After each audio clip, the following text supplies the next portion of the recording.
तलाकशुदा आईपीएस पत्नी 10 साल बाद पति की झोपड़ी तक पहुंची। सच सामने आया तो पूरा गांव सन्न रह गया। दोस्तों, यह कहानी है बिहार के वैशाली जिले के एक छोटे से गांव की। दोपहर का समय था। गांव की धूल भरी सड़क पर अचानक एक सरकारी गाड़ी आकर रुकी। लाल बत्ती, चमकती गाड़ी। गांव वालों ने एक दूसरे की तरफ देखा। सब समझ गए ये कोई आम आदमी नहीं है। गाड़ी का दरवाजा खुला। जैसे ही एक औरत बाहर उतरी, पूरा गांव खामोश हो गया। वह थी आईपीएस अंजलि सिंह, वर्दी में, सख्त चेहरे के साथ, लेकिन आंखों में कुछ ऐसा था जो वर्दी से छुपा नहीं था। उसकी नजरें सीधी उस टूटी फूटी झोपड़ी पर टिकी थीं जहां 10 साल पहले उसका रिश्ता टूटकर बिखर गया था। झोपड़ी के अंदर था मनीष, वह आदमी जो कभी उसका पति था। अंजलि झोपड़ी के दरवाजे पर आकर रुक गई और वहीं उसकी आंखों के सामने 10 साल पुरानी जिंदगी घूमने लगी। तब यही धर्मपुर गांव था, लेकिन तब अंजलि आईपीएस नहीं थी। तब उसके हाथों में किताबें होती थीं और आंखों में बड़े सपने। वह उन लड़कियों में से नहीं थी जो किस्मत के भरोसे जिंदगी गुजार देती हैं। मनीष को उसने पहली बार स्कूल में देखा था। धीरे धीरे बातें शुरू हुईं, फिर मुलाकातें और फिर दिल। अंजलि ने अपने सपनों के बारे में बताया। बोली, मैं अफसर बनना चाहती हूं। मनीष ने न हंसकर उड़ाया, न सवाल किया, बस शांति से कहा, मैं तुम्हारी मदद करूंगा, बस तुम अफसर बन जाओ। यही बात अंजलि को सबसे अलग लगी। न शक, न रोक, सिर्फ भरोसा। धीरे धीरे प्यार हुआ और फिर शादी। शादी के बाद जिंदगी मुश्किल थी, लेकिन खूबसूरत। अंजलि रात रात भर पढ़ती। मनीष पास बैठा रहता, कभी पानी रख देता तो कभी किताबें। पहली बार जब अंजलि परीक्षा में फेल हुई, वह पूरी रात रोती रही। मनीष ने कोई लंबा भाषण नहीं दिया, बस उसे सीने से लगाया और कहा, इस बार नहीं हुआ तो क्या हुआ, हम फिर से मेहनत करेंगे। दूसरी बार भी नहीं हुआ। गांव वालों के ताने शुरू हो गए। मनीष ने सब सुना और चुप रहा। तीसरी बार जब रिजल्ट आया, अंजलि का नाम लिस्ट में था। मनीष देर तक उस कागज को देखता रहा, फिर धीरे से बोला, अब तुम अफसर हो गई। उसकी आवाज में गर्व था, लेकिन यहीं से सब बदलने लगा। शहर, बड़ा घर, नई दुनिया। शुरुआत में अंजलि वहीं थी, मनीष को साथ रखती, उसकी इज्जत करती, लेकिन जैसे जैसे वर्दी का वजन बढ़ा, रिश्ते हल्के होते चले गए। ऑफिस की बातें घर तक आने लगीं। मीटिंग, कॉल, फाइलें। मनीष वहीं था, लेकिन अब वह बस पीछे छूटता जा रहा था। एक दिन अंजलि ने कहा, तुम ये गांव वाले कपड़े मत पहना करो। मनीष चुप रहा। दूसरे दिन बोली, मेरे सीनियर आते हैं, थोड़ा संभल कर रहा करो। मनीष ने बस सिर हिला दिया। धीरे धीरे अंजलि की झुंझलाहट बढ़ती गई और मनीष की खामोशी उसे चुभने लगी। उसे लगने लगा मनीष उसकी तरक्की में फिट नहीं बैठता। एक शाम अंजलि एक ऑफिशियल डिनर से लौटी। मनीष ने बस इतना कहा, तुम बहुत बदल गई हो। अंजलि ने वर्दी उतारते हुए कहा, बदलना पड़ता है, हर कोई तुम्हारी तरह नहीं रह सकता। मनीष ने हिम्मत करके पूछा, क्या मैं तुम्हें शर्मिंदा करता हूं? अंजलि ने बिना सोचे कहा, हां। वह एक शब्द मनीष को अंदर तक काट गया। उस रात उसने खाना नहीं खाया और अंजलि ने नोटिस भी नहीं किया। फिर झगड़े आम हो गए। अंजलि को लगता मनीष उसे रोक रहा है, मनीष को लगता वह खुद को खो रहा है। एक दिन अंजलि ने साफ कह दिया, मैं इस रिश्ते को अब ढो नहीं सकती। मनीष देर तक चुप रहा, फिर बोला, तो छोड़ दो। उस आवाज में गुस्सा नहीं था, सिर्फ थकान थी। तलाक हो गया, ना रोना, ना समझौता, बस कागजों पर एक रिश्ता खत्म। अंजलि ने सोचा, उसने सही किया। मनीष गांव लौट आया, बिना किसी शिकायत के। और आज 10 साल बाद आईपीएस अंजलि खाकी वर्दी में सरकारी गाड़ी के साथ पूरा रुतबा लेकर उसी झोपड़ी के सामने खड़ी थी जहां कभी उसका सब कुछ छूट गया था। लेकिन उसके दिल के अंदर कुछ अजीब सा कांप रहा था, जैसे कोई पुरानी चोट फिर से जाग गई हो। अंजलि ने धीरे से दरवाजे पर दस्तक दी। अंदर से धीमी, थकी सी आवाज आई, आ रहा हूं। दरवाजा खुला। सामने मनीष खड़ा था। वही मनीष, लेकिन बिल्कुल बदला हुआ। शरीर पहले से पतला, कंधे थोड़े झुके हुए, चेहरे पर थकान की रेखाएं और आंखों में एक अजीब सी शांति। ऐसी शांति जो बहुत कुछ सह लेने के बाद आती है। उसने अंजलि को देखा, फिर उसकी खाकी वर्दी, फिर कंधों पर चमकते सितारे, और बस इतना कहा, यहां क्यों आई हो? अंजलि एक पल को वहीं ठिठक गई। उसे लगा था मनीष उसे देखकर चौंक जाएगा, शायद नाराज होगा, शायद कुछ कहेगा, लेकिन वह ऐसे खड़ा था जैसे रोज किसी अफसर को इसी तरह देखते रहने का आदी हो। झोपड़ी के अंदर की दुनिया, झोपड़ी के अंदर हल्की सी धूप छन रही थी। मिट्टी का फर्श, एक कोने में पुरानी चारपाई, दीवार से टिकी एक टूटी सी कुर्सी। अंजलि ने चारों ओर देखा। यह वही झोपड़ी थी, लेकिन अब और भी छोटी लग रही थी, जैसे समय ने इसे भी सिकोड़ दिया हो। बैठिए, मनीष ने कुर्सी की तरफ इशारा किया। अंजलि पहली बार हिचकिचाई। इतनी बड़ी अफसर होते हुए भी आज उसे बैठने में झिझक हो रही थी। वह कुर्सी पर बैठ गई। मनीष चारपाई के किनारे। बीच में एक अजीब सी खामोशी थी, ऐसी खामोशी जिसमें शब्द नहीं होते, बस यादें बोलती हैं। गांव में खबर फैल चुकी थी, मनीष की झोपड़ी पर आईपीएस मैडम आई हैं।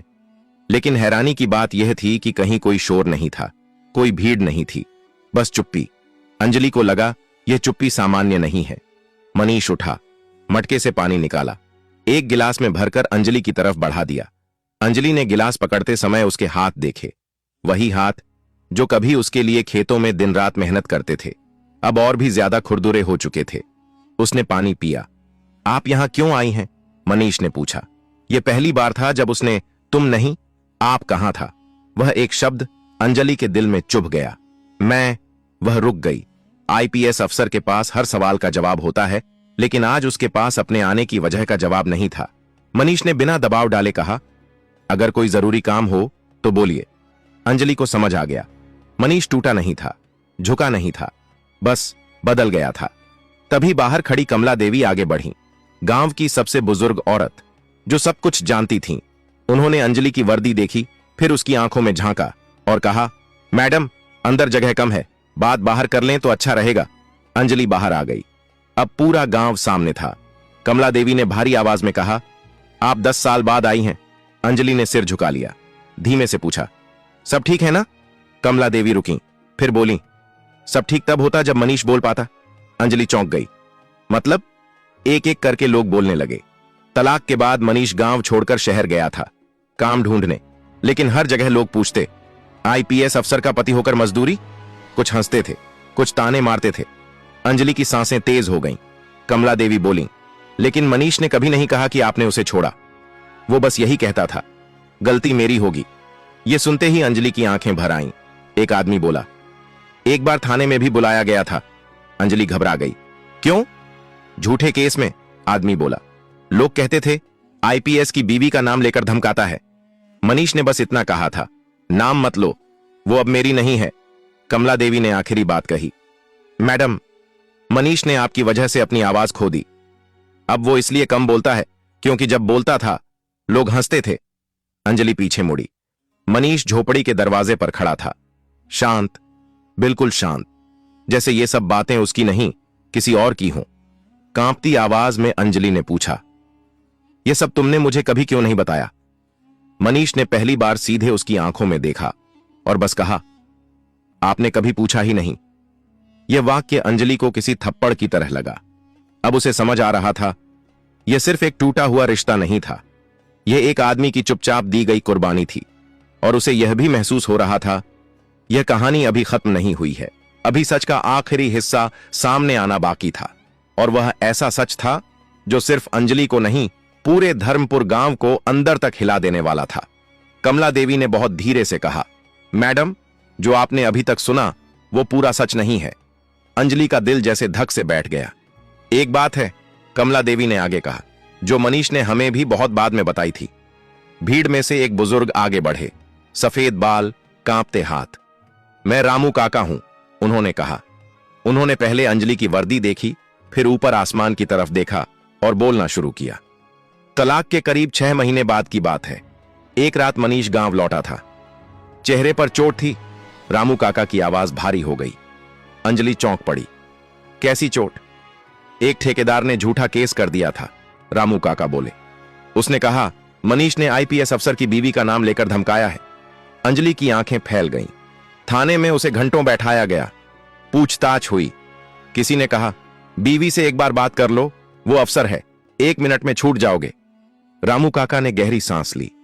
मगर मनीष ने साफ कहा, वो मेरी बीवी नहीं है और उसका नाम मत लो। अंजलि का सिर अपने आप झुक गया। कमला देवी ने बात आगे बढ़ाई, मैडम, उस रात मनीष आपसे मदद मांग सकता था, लेकिन उसने नहीं मांगी। उसने कहा, अगर मेरे नाम से उसकी इज्जत पर जरा भी आंच आई तो मैं खुद को कभी माफ नहीं कर पाऊंगा। यह सुनते ही अंजलि की आंखों से आंसू बह निकले। वह चाहकर भी उन्हें रोक नहीं पाई। उसे पहली बार एहसास हुआ, जिस आदमी को वह हमेशा कमजोर समझती रही, उसी आदमी ने उसकी इज्जत की सबसे बड़ी कीमत खुद चुकाई थी। कमला देवी ने आखिरी बात कही, मैडम, मनीष ने आपसे दूरी नफरत की वजह से नहीं बनाई। उसने दूरी इसलिए बनाई ताकि आपकी पहचान उसके हालात से छोटी ना लगे। पूरा गांव खामोश था। अंजलि को लग रहा था वह खड़ी नहीं है, कहीं अंदर ही अंदर गिरती जा रही है। उसने मनीष की तरफ देखा। यह सब सच है? मनीष ने सिर हिला दिया। बस इतना पूछा, तुमने मुझे कभी बताया क्यों नहीं? मनीष ने पहली बार इतनी लंबी बात की। आप अफसर थीं, उसने शांत आवाज में कहा, और मैं आपकी परेशानी नहीं बनना चाहता था। ये शब्द सीधे अंजलि के दिल में उतर गए। मैंने सोचा, मनीष बोला, आप ऊपर जा रही हैं, मैं नीचे रहकर आपका नाम साफ रख लूं। गांव की कई आंखें भर आईं। उसी पल अंजलि को समझ आ गया, यह कहानी अब पीछे नहीं जा सकती। जो टूट चुका है उसे जोड़ने से पहले समझना पड़ता है। और अब सबसे मुश्किल हिस्सा बाकी था। अब सवाल यह नहीं था कि सच क्या था, सवाल यह था, अब इसके बाद क्या? दोपहर ढल चुकी थी। मनीष ने अंजलि की तरफ देखा, फिर नजरें हटा लीं। अब जाइए, उसने कहा। यह शब्द आदेश नहीं थे, एक बंद दरवाजे जैसे थे। मैं मदद करना चाहती हूं, अंजलि बोली। उसकी आवाज में न रुतबा था, न अफसराना सख्ती, बस एक कोशिश थी। मनीष हल्का सा मुस्कुराया। घर, काम, इलाज, जो चाहिए सब दूंगी, अंजलि बोली। मनीष ने पहली बार हाथ उठाकर उसे रोका और जानबूझकर कहा, आप बहुत बड़ी अफसर हैं, आपके पास सब कुछ है, लेकिन जो आप देना चाहती हैं वो मेरे पास पहले से था। अंजलि को समझ नहीं आया। मनीष, मैं माफी मांगने आई हूं। उसकी आवाज टूट गई। मुझसे बहुत बड़ी गलती हो गई। मैं चाहती हूं कि तुम ठीक रहो। मनीष ने उसे देखा, सीधी लंबी नजर से। मैं ठीक हूं, उसने कहा। आपको बस यह समझने में देर हो गई। अंजलि ने जेब से एक सरकारी कागज निकाला। सरकारी लेटर हेड। ये देखो, उसने कहा, शहर में तुम्हारे लिए काम है। मनीष ने कागज की तरफ देखा तक नहीं। क्यों? अंजलि की आवाज टूट गई। मनीष बोला, मैं अब किसी का एहसान लेकर अपने आप से दोबारा इनकार नहीं करना चाहता। उसकी आवाज पहली बार थोड़ी भारी हुई। जब मैंने आपसे कुछ नहीं मांगा तब आप अफसर बनकर चली गईं। अब जब आप अफसर बनकर लौटी हैं तो मैं कैसे मांग लूं? गांव में कोई फुसफुसाहट नहीं थी। हर कोई सुन रहा था, हर कोई समझ रहा था। मनीष की बात खत्म होते ही वहां खड़े हर इंसान को जैसे अपनी सांसों की आवाज सुनाई देने लगी। अंजलि के हाथ से वह सरकारी कागज धीरे धीरे नीचे सरक गया और उसी पल उसे एहसास हुआ, रुतबा, ताकत, पद, सब कुछ होते हुए भी आज वह सबसे खाली इंसान थी। अंजलि ने आंखें बंद की। भीतर कहीं कुछ टूट रहा था। वह बोली, मनीष, मैं सब कुछ वापस नहीं ला सकती, लेकिन अगर मेरी वजह से तुम्हें कभी भी कोई दर्द मिला है तो उसका बोझ मैं उम्र भर उठाना चाहती हूं।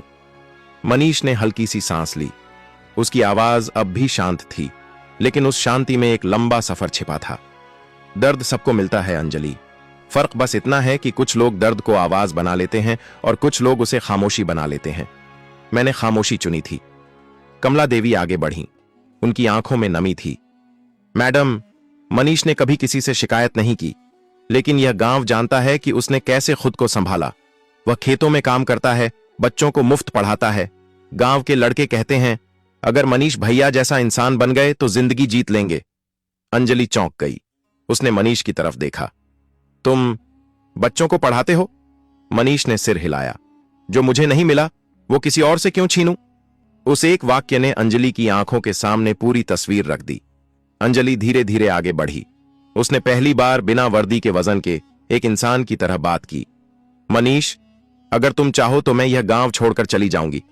मैं तुम्हारी शांति में दखल नहीं दूंगी, लेकिन एक बात का जवाब दो, क्या तुम्हारे दिल में मेरे लिए नफरत है?